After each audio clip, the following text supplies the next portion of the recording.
बेटा ये 50 दिन वो होने वाले हैं जिसमें आपकी mental health, emotional health, physical health सब का इम्तिहान होने वाला है। अपना मैक्सिमम से मैक्सिमम आउटपुट वहां पर दे दिया, वो बाजी मार जाएगा। तो कब कब मॉक टेस्ट देने हैं, कितने मॉक टेस्ट देने हैं, कब से मॉक टेस्ट देने बंद करने हैं, कब सिलेबस वाइंड अप कर देना है, इन टॉपिक्स में आपको ऐसा लग रहा है कि आप वीक हैं उसको टारगेट करना है, पूरा पूरा चैप्टर पढ़ने नहीं बैठना। इफ लेट अस सपोज मैं तुम्हें एग्जांपल दे रही हूँ कि तुमने रे ऑप्टिक्स स्टार्ट किया। अब रे ऑप्टिक्स पूरा नहीं, तुमने पढ़ चुके हो, एक ना एक बार कभी ना कभी पढ़ चुके हो। आप कोई चैप्टर ऐसे जो कभी भी नहीं पढ़ा उसको छोड़ दो बेटा, आप पढ़ने का फायदा नहीं है उसको।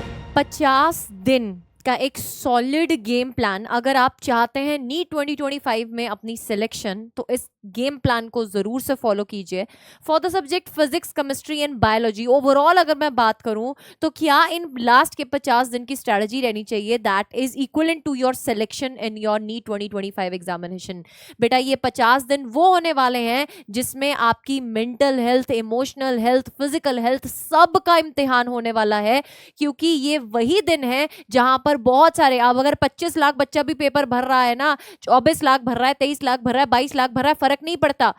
बट इस 50 दिन को जो बच्चा सरवाइव कर गया और the outmost the most important day that is 4 मई को, जिसने अपनी इमोशनल हेल्थ को काबू कर कर अपना मैक्सिमम से मैक्सिमम आउटपुट वहां पर दे दिया, वो बाजी मार जाएगा। तो आपको कैसे स्ट्रॉन्ग बन के रहना है इन 50 दिन में, क्या आपका स्ट्रैटेजी होना चाहिए, क्या आपका गेम प्लान होना चाहिए, किस तरीके से आपको चलना है, कब कब मॉक टेस्ट देने हैं, कितने मॉक टेस्ट देने हैं, कब से मॉक टेस्ट देने बंद करने हैं, कब सिलेबस वाइंड अप कर देना है, वो सब बताने वाली हूं। अगर आप न्यू हैं इस चैनल पे, so don't forget to subscribe to the channel. Myself Arshpreet Kaur, I am your physics educator on Dr. Zada 24/7. Don't forget to subscribe to the channel for more such informative, creative, content-based videos. So let us start with no more delays. बेटा इस time पर ना बात ये नहीं है कि कौन ज्यादा पढ़ रहा है, कौन 15 घंटे पढ़ रहा है, 16 घंटे पढ़ रहा है, 17 घंटे पढ़ रहा है। क्या फायदा यार अगर आप 18 घंटे भी पढ़ रहे हो, उसमें से जब आप आउटपुट देख रहे हो अपनी, जब मॉक टेस्ट में नंबर देख रहे हो तो वो नहीं बढ़ पा रहे हैं। तो कुछ तो ऐसी दिक्कत है जो हम फेस कर रहे हैं जिसको हमें इम्प्रूव करना चाहिए। सो फर्स्ट ऑफ ऑल वो दिक्कत क्या है उसको आइडेंटिफाई करना है, the thing which is hindering your mock test score, and उसको इम्प्रूव कैसे करना है। अब लास्ट दिन में ये बात नहीं है कि कौन ज्यादा पढ़ रहा है, पढ़ना इज इंपॉर्टेंट बट इफेक्टिव पढ़ना is more important, smart work करना is more important.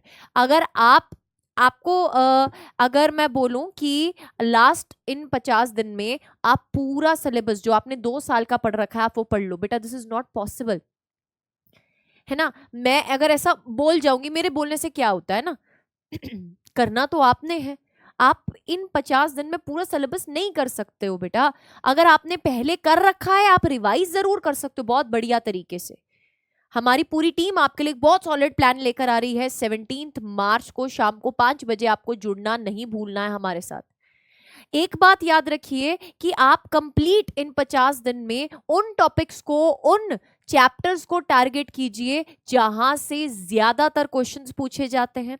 So most repeated and most expected, ये 2 तरीके के टॉपिक्स होते हैं बेटा सारे सब्जेक्ट्स में। अगर आप बोलेंगे तो मैं लिस्ट भी इसकी बना दूंगी। वैसे मैंने आपको कुछ पर्टिकुलर 100+ मार्क्स के लिए, 150+ मार्क्स के लिए टॉपिक्स दे रखे हैं। अगर आपने नहीं देखा है तो शॉर्ट सेक्शन में जाकर आप देख सकते हैं। अब बात है कि आप most repeated, most expected topics पकड़ के बैठ जाओ, ठीक है मैम। उसके बाद क्या करें मैम, मास्टर प्लान क्या है ये बताओ। तो यार listen to me very carefully, मार्च से लेकर मई 3 तक का सफर मैं आपको बताने वाली हूं इस वीडियो में। #सिलेक्शन जरूर से लिखना बेटा कमेंट सेक्शन में अगर आप सच में चाहते हैं कि आपका नीट 2025 में सिलेक्शन हो जाए। तो #सिलेक्शन विद योर नेम जरूर से आ जाना चाहिए कमेंट सेक्शन में। अब ये जो मार्च का महीना है इसमें आपको पता है किस पे फोकस करना है, जो आपने सिलेबस अभी तक छोड़ रखा था कि यार लास्ट में पढ़ूंगा, यार इसको लास्ट में कर लूंगा, वो वाला सिलेबस आपको वाइंड अप करना बेटा मार्च में। जिन टॉपिक्स में आपको ऐसा लग रहा है कि आप वीक हैं उसको टारगेट करना है, पूरा पूरा चैप्टर पढ़ने नहीं बैठना है। इफ लेट अस सपोज मैं तुम्हें एग्जांपल दे रही हूं कि तुमने रे ऑप्टिक्स स्टार्ट किया। अब रे ऑप्टिक्स पूरा नहीं, तुमने पढ़ चुके हो, एक ना एक बार कभी ना कभी पढ़ चुके हो। आप कोई चैप्टर ऐसे जो कभी भी नहीं पढ़ा उसको छोड़ दो बेटा, अब पढ़ने का फायदा नहीं है उसको, उसको खोलकर स्ट्रेस बढ़ेगा, उसको खोलकर आपके एक्स्ट्रा 3 से 4 दिन चले जाएंगे, 5 दिन चले जाएंगे, जो फायदा नहीं देंगे आपको, बिकॉज इस मोमेंट पे आप नई चीजें नहीं सीख सकते हैं। आप कुछ ऐसे पर्टिकुलर टॉपिक्स हैं जो ज्यादातर पूछे जाते हैं, उनको टारगेट कर रहे हैं। तो ध्यान रखिए, कुछ ऐसे टॉपिक्स होंगे उनमें से जो आपके वीक हैं, उन टॉपिक्स को पकड़ना है, उन टॉपिक्स को अच्छे से कंप्लीट करना है। अब what are the steps of completing those topics, उनका थ्योरी कॉन्सेप्ट पढ़ा, उसके बाद उनसे देखे कि प्रीवियस ईयर्स में कहाँ कहाँ क्वेश्चन पूछे गए हैं, प्रीवियस ईयर क्वेश्चंस लगाए उनके। फिर बेटा आपने कोई सा भी सोर्स, जो भी आप सोर्स फॉलो कर रहे हो, अगर आप हमारा क्वेश्चन बैंक लेना चाहते हो, आप हमारा क्वेश्चन बैंक भी ले सकते हो, अड्डा 24/7 में आपको मिल जाएगा, और any other source you are following, आप उन पर्टिकुलर टॉपिक्स के वो वाले क्वेश्चंस उसमें से कवर कीजिए जो आपको ऐसा लग रहा है कि ये वाला टॉपिक मेरे दिमाग में नहीं घुस रहा है, ये वाला टॉपिक मेरे दिमाग में नहीं घुस रहा है, ये वाले टॉपिक में मेरे दिक्कत आ रही है।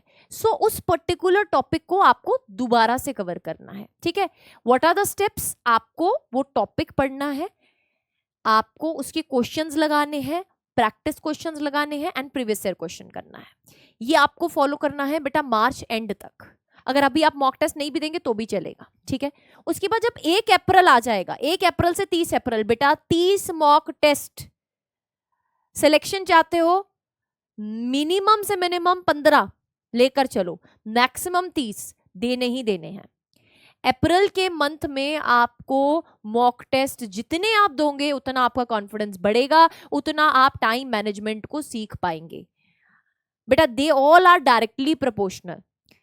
Number of mock test increase करोगे, number of mock test increase करने से स्कोर भी बढ़ेगा, कॉन्फिडेंस भी बढ़ेगा, सिलेक्शन का रेट भी बढ़ेगा। अब इधर अगर आप कोई टेस्ट सीरीज फॉलो कर रहे हो, वेल एंड गुड। अगर आपके पास अभी तक कोई टेस्ट सीरीज नहीं है तो आप NBTS 2.0 प्रो बाय कर सकते हो। 1499 का इसका प्राइस पड़ेगा, डिस्क्रिप्शन बॉक्स में लिंक मिल जाएगा। Using this code Preet PREET code apply करना, इसका जो भी प्राइस है उसके ऊपर आपको 40% का ऑफ मिल जाएगा। अब इसमें 30 मॉक टेस्ट है बेटा, और 35 आपको OMR शीट्स हम साथ में दे रहे हैं। इसके वीडियो सॉल्यूशंस भी आपके लिए अवेलेबल है, but I will personally suggest कि सिर्फ मॉक टेस्ट देना ही सब कुछ नहीं बेटा, उसका एनालिसिस इंपॉर्टेंट है। अब एनालिसिस किस तरीके से करना है वो मैं बताने वाली हूँ, ये भी मास्टर प्लान का पार्ट है, ये भी मास्टर प्लान का पार्ट है। आप 2 बजे से लेकर 5 बजे तक का टाइम अपना बांध लो कि यार इस टाइम पर ही मुझे मॉक टेस्ट देना है, क्योंकि फाइनल भी तो इसी टाइम पर देना है ना। 2 बजे से लेकर 5 बजे 3 घंटे का तो टाइम आपको मिलने वाला है ना, तो ये 3 घंटे अपने मॉक टेस्ट पर झोंक दो बेटा। अप्रैल का मंथ, इस टाइम पर आपको सोना नहीं है। बहुत सारे बच्चे गलती करते हैं, इस टाइम पर अपना है ना रूटीन जो है वो शुरू से बनाना नहीं स्टार्ट करते हैं, तो इवेंचुअली जब पेपर में बैठते हो तो वहां पर आपको दिक्कत आती है। तो 2 बजे से लेकर 5 बजे तक का जो टाइम है आपको टेस्ट देने पे रखना है, उसके बाद आप ब्रेक लो। देन आपको क्या करना है, सेम डे आपको एनालिसिस करना है। जब मैं बोलूं एनालिसिस करना है तो what are the steps of doing analysis, कौन सा ऐसा क्वेश्चन था जो तुमने अटेम्प्ट नहीं किया, वो क्वेश्चन नंबर्स लिखो, या जो तुम्हारे गलत हुए उनको लिखो, 2 लिस्ट बनाओ। अब जो अटेम्प्ट नहीं किए उसका क्या रीजन था, आपका टाइम शॉर्ट पड़ गया, आपको उसका कॉन्सेप्ट याद नहीं आया, आपको उसका फॉर्मूला याद नहीं आया, क्या दिक्कत थी उसमें, या आपने वो चैप्टर ही नहीं कर रखा, वो पार्ट ही नहीं कर रखा, लिखो, नोट इट डाउन। दूसरा, जो आपका गलत हुआ वो गलत क्यों हुआ, उसमें आपने सिली मिस्टेक की, आपने कोई कॉन्सेप्ट रिलेटेड मिस्टेक करी, या आपने उसको तुक्का तिड़ी करी थी, आपने जस्ट उसमें ABCD ऐसे ही मार्क कर दिया था। ये लिस्ट प्रॉपर बनाओ, उसके बाद ट्राई करो उन क्वेश्चंस को खुद से। अब यहां पर हमारे मॉक टेस्ट में भी NBTS 2.0 प्रो लोगे, उसमें भी आपको वीडियो सॉल्यूशंस दे रहे हैं हम, बट मैं पर्सनली बच्चों को ये रेकमेंड करती हूँ कि आप डायरेक्ट वीडियो सॉल्यूशंस मत देखो बेटा, आप पहले खुद से ट्राई करो कि क्या आपके जो क्वेश्चन मॉक टेस्ट में छूटे हैं आप उनको अटेम्प्ट कर पा रहे हो। अगर नहीं कर पा रहे हो then go for the video solutions, उस केस में आपको वीडियो सॉल्यूशंस जाना है, अदरवाइज आपको वीडियो सॉल्यूशंस नहीं देखना है। ठीक है, अगर आपको कहीं लगता है कि हाँ इसका वीडियो सॉल्यूशन मैं एक बार देख लेता हूँ, यहां से मेरा कॉन्सेप्ट और अच्छे से स्ट्रांगली बिल्ड हो जाएगा, देन गो फॉर इट। अब 1 दिन का मॉक टेस्ट दे लिया, इसमें जो गलतियां हुई हैं नेक्स्ट डे इन्हीं टॉपिक्स पर आपको और क्वेश्चन प्रैक्टिस करना है, इनके कॉन्सेप्ट्स को और अच्छे से रिवाइज करना है। ये पैटर्न आपका चलना चाहिए कुल मिलाकर 30 दिन अप्रैल में। बाकी आप हमारे साथ रिविजन्स तो कर ही रहे होंगे, उसका प्लान मैं सॉलिड प्लान आपको बता दूंगी, बट एक मॉक टेस्ट वाला सीन जो है ये पक्का से रखो, ठीक है। जितने मॉक टेस्ट दोगे उतना ही ज्यादा सिलेक्शन का बेटा जी चांस बढ़ जाएगा। नेक्स्ट अगर मैं बात करूं, आपके पास एक मॉक टेस्ट से दूसरे मॉक टेस्ट से तीसरे मॉक टेस्ट बेटा आप देते जा रहे हो, स्कोर इंप्रूव नहीं हो रहा, उसको क्या फायदा।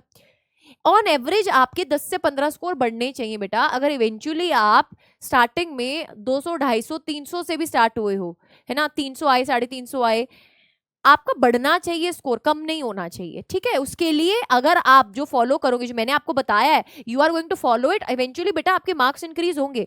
बट अगर फॉलो नहीं करोगे फिर नहीं होंगे, फिर वही सेम समस्या रहेगी कि हमारे मॉक टेस्ट में मार्क्स इंक्रीज नहीं हो रहे। अगर सही ढंग से एनालिसिस वाला पोर्शन तुम कर रहे हो, फॉर श्योर मार्क्स इंक्रीज होंगे। एंड बाय द एंड जब आप लास्ट मॉक टेस्ट पे आ रहे होंगे तो कुल मिलाकर उस टाइम पर आपका जो टारगेट होना चाहिए वो 635 के आसपास का होना चाहिए। अगर 635 प्लस आ रहे हैं तब बेटा पेपर में आप टारगेट कर सकते हो कि 650 से 655 तक के आसपास आपका मॉक टेस्ट का से थोड़ा सा बेटा ज्यादा स्कोर ही आता है आपका नीट एग्जाम में। आप लेकर चलो 20 से 25 मार्क्स ऊपर ही आते हैं मॉक टेस्ट से एज कंपेरेटिव टू नीट के एग्जाम में। ये देखा गया है, हर टॉपर बोलता है, हर बच्चा बोलता है, ये बहुत सालों का एक्सपीरियंस बोल रहा है बेटा कि जो आपका मॉक टेस्ट का स्कोर होता है इवेंचुअली उससे ज्यादा ही नीट में आपका स्कोर आता है। बट ये पूरा जो सिलसिला है अगर आप इसको सही ढंग से फॉलो करोगे ये तभी इंक्रीज होगा। अब जो लास्ट के 3 दिन होंगे बेटा, फर्स्ट सेकंड एंड थर्ड में आपको रिवाइज करना है। एक दिन फिजिक्स को ले लो, एक दिन केमिस्ट्री, एक दिन बायोलॉजी। मैं ये प्रेफर करूंगी कि आप फाइनल से एक दिन पहले बायोलॉजी को रिवाइज करो मैक्सिमम, क्योंकि वहां पे क्रैमिंग थिंग्स ज्यादा होती हैं। फिजिक्स को आप फर्स्ट या सेकंड को टारगेट कर सकते हो डिपेंडिंग अपॉन आपको क्या लगता है कि फिजिक्स को ज्यादा मुश्किल है याद रखना या केमिस्ट्री को ज्यादा मुश्किल है याद रखना, आप उसको सेकंड में डाल सकते हो। थर्ड में बायोलॉजी के लिए प्रेफर करूँ, देन जो भी रिमेनिंग रह जाएगा वो फर्स्ट को रिवाइज करो। देखो अब इसको रिवाइज करने का तरीका क्या है, ऐसे नहीं पूरे नोट्स लेके बैठ जाना, नहीं, माइंड मैप्स खोलो, है ना, देन फॉर्मूला शीट्स खोलो, गो फॉर दैट, ठीक है। उस तरीके से आप रिवाइज करते हुए आप हमारे लाइव लेक्चर्स अटेंड करिएगा। उस टाइम पर हम लाइव लेक्चर्स लेंगे, आपको रिविजन्स करवाएंगे, आपको क्वेश्चंस भी प्रैक्टिस करवा रहे होंगे। बट खुद से बेटा इंडिविजुअल उस टाइम पर कोई मॉक टेस्ट देने नहीं बैठना है, क्योंकि वो 3 दिन जितना आप पेपर पे काम कर रहे होंगे ना उतना ही आपको अपने दिमाग पे, मेंटल हेल्थ पे काम करना है थ्रू आउट। बेटा जी ये बात याद रखिएगा कि आप एक एग्जाम देने जा रहे हैं और ये एग्जाम आपकी जिंदगी से ऊपर नहीं है। जिस दिन आपने दिमाग में ये चीज बिठा ली, आप सबसे ज्यादा स्ट्रॉन्गेस्ट पर्सन होंगे emotionally. I know NEET exam is an emotion. I know doctor बनना एक इमोशन है. I know that white coat is an emotion. But बेटा आपकी लाइफ से ऊपर नहीं है वो, तो जस्ट अ नॉर्मल एग्जाम की तरह आप इसको अटेम्प्ट कीजिए, कॉन्फिडेंस के साथ जाइए, be confident about your preparation and जोरदार तरीके से धमाके से हैशटैग सिलेक्शन जरूर से लेकर आइए। सो हैशटैग सिलेक्शन कमेंट सेक्शन में एकदम बढ़िया से बेटा जी, है ना, एकदम मैं बोलूं वायरल हो जाना चाहिए इस वीडियो के नीचे। एंड महासंग्राम के लिए, फाइनल बैटल ऑफ नीट 2025 के लिए 5 बजे कल मिलते हैं बेटा 17 मार्च को। मोस्ट इंपॉर्टेंट सेशन रहने वाला है। ये पूरी जर्नी में हम आपकी किस तरीके से हेल्प करने वाले हैं वो हमारी पूरी टीम आपको मिलकर बताने वाली है। सो आई होप आपको अच्छा लगा ये पूरा का पूरा लास्ट 50 डेज का प्लान। कमेंट सेक्शन में जरूर से लिखना, एक रेड हार्ट छोड़कर जाना बेटा जी, और लाइक जरूर से कर देना वीडियो को इफ यू फील दैट कि yes ma'am we are going to follow this. So wish you good luck. Stay tuned.